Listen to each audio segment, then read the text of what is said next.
आज मैं तुम लोगों को बताऊंगा जिन्बू के शैडो आर्मी से गिने चुने कुछ ऐसे टॉप 10 स्ट्रॉन्गेस्ट शैडोज के बारे में, साथ ही साथ ये सारे शैडोज के अपीयरेंस, पावर्स एंड एबिलिटी और ग्रेड्स के बारे में भी बात करेंगे। संग जिन्बू जो कि पहले एक आम ई रैंक के हंटर हुआ करता था, लेकिन एक दिन वो एक डबल डेंजन पर जाता है जहाँ पर वो अपने लाइफ को सेक्रीफाइस करके बाकी हंटर्स की जान बचा लेता है, जो देख के सिस्टम ने जिन्बू को एज ए प्लेयर चुन लेता है। आगे जाके जिन्बू अपने लेवल को बहुत तेजी से इंक्रीज कर लेता है, जिससे जिन्बू बनता है as a shadow monarch. And shadow monarch बनने के बाद जिन्बू को मिलता है एक नया एबिलिटी, जहाँ पर जिन्बू अपने शैडो आर्मी पर 10 मिलियन से भी ज्यादा शैडोज को इंक्लूड कर सकता है। तो यहाँ पर 10 मिलियन से सिर्फ 10 शैडोज को चुनना इम्पॉसिबल है, इसलिए हम सभी को पहले जानना होगा ग्रेड्स के बारे में। तो देखो, जिन्बू के शैडो आर्मी पर टोटल 8 ग्रेड्स है, जिसमें से पहला ग्रेड है बेसिक ग्रेड। ये जिन्बू के शैडो आर्मी में से सबसे लोएस्ट ग्रेड है एंड यहाँ पर मौजूद शैडोज सभी वीकेस्ट है। नंबर 2 पर है नॉर्मल ग्रेड। इस ग्रेड पर जितने भी शैडोज है वो लगभग सी रैंक के हंटर के समान है। नंबर 3 पर है एलाइट ग्रेड। इस ग्रेड का शैडो मोस्ट कॉमन है जिन्बू के शैडो आर्मी पर एंड ये सभी शैडो पावर के हिसाब से एक बी रैंक के हंटर जितना स्ट्रॉन्ग है। नंबर 4 पर है नाइट ग्रेड। इस ग्रेड के शैडो एक ए रैंक के हंटर जितना स्ट्रॉन्ग है एंड इस ग्रेड से शुरू होता है शैडोज को खुद का एक नाम देना। नंबर 5 पर है एलाइट नाइट ग्रेड। इस ग्रेड के शैडो एक एस रैंक के हंटर जितना स्ट्रॉन्ग है, मानो बाई क्यूनो को भी बीट कर सकता है इस ग्रेड के शैडो। नंबर 6 पर है जनरल ग्रेड। इस ग्रेड के शैडो इमेंसली काफी ज्यादा पावरफुल है एंड पावर के हिसाब से मान लो एक एस रैंक के टॉप पॉपुलर हंटर गोटो ryuji को भी बीट कर सकता है इस ग्रेड के शैडो। एंड इस ग्रेड से लेके ऊपर के जितने भी ग्रेड के शैडोस है वो सभी बात भी कर सकता है। नंबर 7 पर है मार्शल ग्रेड। इस ग्रेड के शैडो एक एस रैंक के हंटर से भी बहुत ही ज्यादा एडवांस्ड है एंड टॉप लेवल पर है शैडो आर्मी पर। नंबर 8 पर है ग्रैंड मार्शल ग्रेड। ये सबसे लास्ट ग्रेड है एंड यहाँ पर जो शैडो है वो एक शैडो मोनार्क जितना स्ट्रॉन्ग है, मान लो जिन्बू के नीचे ही पड़ता है इस ग्रेड के शैडो। अब तुम लोगों को शायद थोड़ा बहुत समझ आ गया होगा शैडोज के ग्रेड के बारे में, तो चलो अब शुरू करते हैं रैंकिंग। इनमें से सबसे पहले 10 नंबर पर आता है टैंक, जिसका शैडो आर्मी में आने से पहले नाम था अल्फा आइस बियर एंड ये एक बीस्ट टाइप मॉन्स्टर है। इसको हम सभी ने एक रेड डेंजिन के अंदर देखा था, जहाँ पर जिन्बू, किमचुल और बाकी हंटर्स एक आइस से भरे जगह पर पहुंच गए थे। किमचुल इस नाम को याद रखना क्योंकि वो भी आज की इस टॉपिक पर है। तो वहाँ पर इग्रिस अपने स्वॉर्ड से इस अल्फा आइस बियर का सर धड़ से अलग कर देता है एंड इसके बाद जिन्बू इसको अपने शैडो आर्मी पर लेता है एंड नाम रखता है टैंक। तब उसका रैंक था एलाइट ग्रेड यानी कि बी रैंक और शैडो आर्मी पर जाके उसका लेवल अप हो जाता है नाइट ग्रेड यानी कि ए रैंक हंटर जितना पावर। आगे जाके टैंक एंड आयरन मिल के करगलगन जनरल्स को भी मार डालता है। नंबर 9 पर है काइजेल। जिन्बू के शैडो आर्मी में आने से पहले इसका नाम था काइजेलिन। बारन को मार के जिन्बू इसको अपने शैडो आर्मी में एक्सट्रैक्ट करता है और नाम रखता है काइजेल। काइजेल एक नाइट ग्रेड शैडो यानी कि ए रैंक का है एंड काइजेल एक ड्रैगन है, इसलिए वो उड़ने में तो बहुत माहिर है बट फाइट के हिसाब से एकदम लो। इसलिए जिन्बू साहब ने काइजेल को खुद का एक पर्सनल कार बना के रख दिया है। उसको जहाँ पे भी जाना होता है तो वो काइजेल के पीठ के ऊपर चढ़ के ही जाता है। तो नंबर 8 पर है जीमा।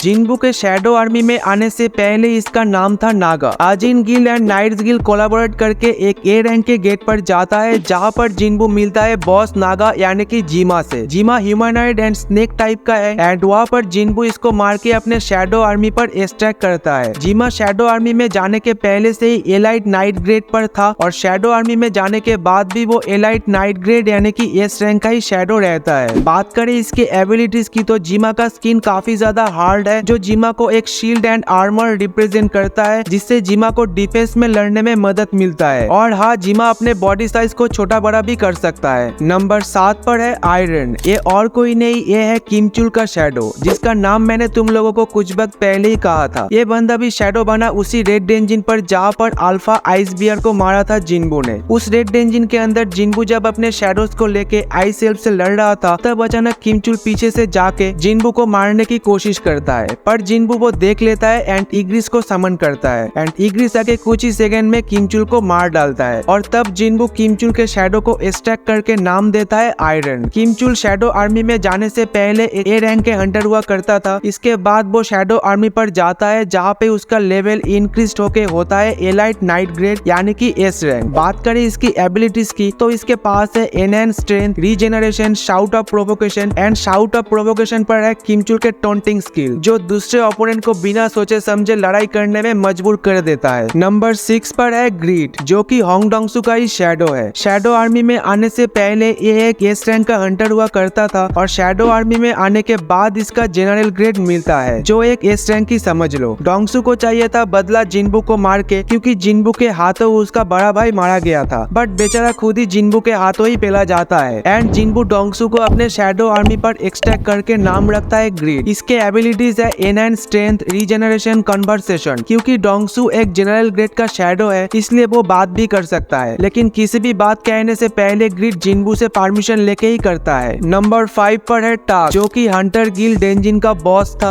एंड जिन्बू ने करगलन से इसको एक्सट्रैक्ट किया था अपने शैडो आर्मी पर। टास्क जिन्बू का काफी powerful and loyal shadow army में से एक है, क्योंकि टास्क के पास है मैजिकल पावर। शैडो आर्मी में आने से पहले टास्क एलाइट नाइट ग्रेड का था। इसके बाद टास्क अपने लेवल को इंक्रीज करके जनरल ग्रेड पर पहुंच जाता है। इसके पास जो एबिलिटीज है वो ग्रेविटेशन मैजिक कर सकता है टेलीपैथी के साथ ही साथ regeneration, high mob fire attack, high mob blazing fire, high mob frenzy, high mob blindless, high mob strengthening, high mob giants. Task अपने एक सिंगल फायर स्पेल से 100 ऑफ डेमन्स को मार सकता है, साथ ही साथ बड़े बड़े जायंट्स को भी एक हिट पर ही खत्म करने का एबिलिटीज रखता है। नंबर 4 पर है इग्रिस, जिसका ओरिजिनल नेम है ब्लड रेड कमांडर। इग्रिस जिन्बू का फर्स्ट मेजर शैडो है, जिसको जिन्बू ने सबसे पहले अपने शैडो आर्मी पर एक्सट्रैक्ट किया था। इग्रिस को मारने के लिए जिन्बू को बहुत पावर बेलना पड़ा। उस डेंजिन पर जिन्बू के ऊपर बहुत सारे नेक्रोमेंसर अपने सोल्जर्स से हमला करता है, बट किसी तरह से जिन्बू वो सभी के चाल समझ जाता है एंड सारे सोल्जर्स को मार डालता है, और वहाँ से ही जिन्बू को शैडो एक्सट्रैक्शन एबिलिटीज मिलता है। इग्रिस पहले एलाइट नाइट ग्रेड पर था और शैडो आर्मी में जाने के बाद इग्रिस का ग्रेड होता है मार्शल ग्रेड पर। तो सोचो इग्रिस कितना ज्यादा पावरफुल है जिन्बू के शैडो आर्मी में। इग्रिस के एबिलिटीज है वो मास्टर है स्वॉर्ड चलाने में, हैंड टू हैंड कॉम्बैट में भी पावरफुल है, साथ में है इमेंस स्ट्रेंथ एंड स्पीड, और वो टेलीकिनेसिस कर सकता है, साथ में कन्वर्सेशन एंड रीजनरेशन भी। नंबर 3 पर है कामिश, जिसका ओरिजिनल नेम कामिशी है। जिन्बू के शैडो आर्मी में आने से पहले कामिश एक एस रैंक का मॉन्स्टर हुआ करता था। कामिश एक एस रैंक का गेट का बॉस भी था, और तुम्हें पता है अमेरिका पर एक एस रैंक का गेट ओपन हुआ था, जहाँ पर पश्चिम तट से कामिश निकल के बहुत तबाही मचाया था एंड कामिश वहाँ पे 100 से भी ज्यादा एस रैंक के हंटर को मार दिया था, पर आखिर तक 5 हंटर्स मिलके कामिश को मार डालता है, और तो इन 5 हंटर में से कुछ नेशनल लेवल हंटर्स भी थे। इसके बाद कामिश मरने के 8 साल बाद जिन्बू जाता है उसके बॉडी को देखने के लिए, और जिन्बू वहाँ पे कामिश को अपने शैडो आर्मी पर एक्सट्रैक्ट करता है, पर कामिश बहुत सालों पहले मर चुका था, इसलिए वो जिन्बू के शैडो पर ज्यादा देर टिक नहीं पाया। पर कामिश मरने से पहले जिन्बू को 4 ह्यूमंस के बारे में वार्न करके जाता है, जो कि रूलर्स इस्तेमाल करता है, एंड वो सभी एक ना एक दिन जिन्बू के साथ फाइट करने के लिए आ सकता है। नंबर 2 पर है बीरू, जो कि एंड किंग का शैडो है। शैडो आर्मी में एक्सट्रैक्ट होने से पहले बीरू जनरल ग्रेड पर था, और एक्सट्रैक्ट होने के बाद बीरू लास्ट में मार्शल ग्रेड पर पहुंच जाता है। सीजन 1 के एपिसोड 1 पर हम सभी को शॉर्ट में एक क्लिप दिखाया था, जहाँ पे एक आइलैंड पर बहुत सारे हंटर्स एंड्स के साथ लड़ रहे थे, एंड वो आइलैंड का नाम है जीजू आइलैंड। उस आइलैंड पर कम से कम 8 से ज्यादा एस रैंक के हंटर एंड किंग के हाथों मारे गए थे। यहाँ तक कि जापान के टॉप एस रैंक के हंटर गोटो रिजू को भी एंड किंग मार डालता है। एट द एंड जिन्बू उस जीजू आइलैंड पर जाके एंड किंग को मारता है एंड अपने शैडो आर्मी पर लेता है। बीरू की एबिलिटीज है इमेंस स्ट्रेंथ एंड स्पीड, जिससे वो बहुत तेजी से उड़ सकता है, इमेंस ड्यूरेबिलिटी, कम्युनिकेशन, क्योंकि बीरू एक अपर रैंक का शैडो है इसलिए वो भी बात कर सकता है, और है उसके पास regeneration, size manipulation, paralysis, poison and healing magic. ये मैजिक बीरू एक एस रैंक के हीलर बियोंग को मार के लिया था। ओवरऑल बीरू जिन्बू का बहुत ही ज्यादा पावरफुल एंड लॉयल शैडो है, जो जिन्बू के लिए कुछ भी कर सकता है, एंड बीरू जिन्बू का राइट हैंड शैडो है। अब बात करते हैं नंबर 1 की, जो की है बेलियन। इसे जिन्बू ने अपने शैडो आर्मी पर एक्सट्रैक्ट नहीं किया था। बेलियन पहले शैडो मोनार्क ऐशबॉर्न का शैडो हुआ करता था, एंड ऐशबॉर्न मरते वक्त इस शैडो को फ्यूचर में आने वाले शैडो मोनार्क के लिए रख के जाता है, जो जिन्बू को एज ए शैडो मोनार्क के थ्रू मिलता है। बेलियन सिर्फ अकेले नहीं आता, वो बहुत सारे शैडो आर्मी को लेके एंट्री करता है अपने न्यू मास्टर संग जिन्बू के सामने। बेलियन ग्रैंड मार्शल ग्रेड पर है, जो सबसे हाईएस्ट ग्रेड है। शैडो मोनार्क जिन्बू के नीचे अगर कोई पावर के हिसाब से हो तो वो है बेलियन। इसका एबिलिटीज है immense strength, speed, combat skill, regeneration, साथ में कन्वर्सेशन। क्योंकि बेलियन अपर ग्रेड का शैडो है, इसलिए वो जो ऑर्डर करता है वो हर किसी शैडो को मानना पड़ता है। बेलियन के बारे में जितना बोलूं उतना कम होगा। ये इतना ज्यादा स्ट्रॉन्ग है कि जिन्बू के राइट हैंड शैडो बेरू को कुछ ही सेकंड पे बैटलफील्ड से बाहर कर दिया था। तो यही था कुछ टॉप 10 स्ट्रॉन्गेस्ट शैडोज इन सोलो लेवलिंग। इन सभी में से तुम लोगों का फेवरेट शैडो कौन सा है? बाकी मैं अपना बताऊं तो मेरा फेवरेट इग्रिस है, एंड तुम लोगों का भी बता देना मुझे कमेंट में। वीडियो अच्छा लगा तो लाइक, शेयर, सब्सक्राइब कर देना। बाकी मैं मिलता हूँ तुम लोगों से नेक्स्ट एनिमे वीडियो पर, तब तक के लिए पीस आउट।